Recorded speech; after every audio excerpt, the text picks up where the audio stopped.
Í dæmi 2 eigum við að finna gildið af x og hér þurfum við að margfalda í kross. Þetta er þægileg leið.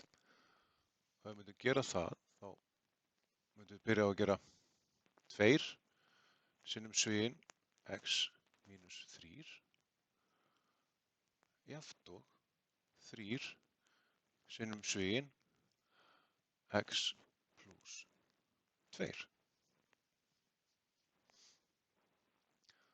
Og ef við myndum leysa út úr þessum svigum, þá myndum við fá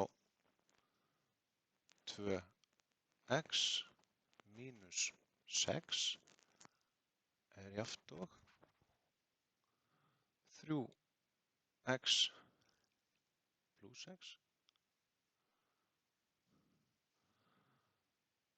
Og nú skulum við færa x-in yfir, 2x mínus 3x jafnt og 6.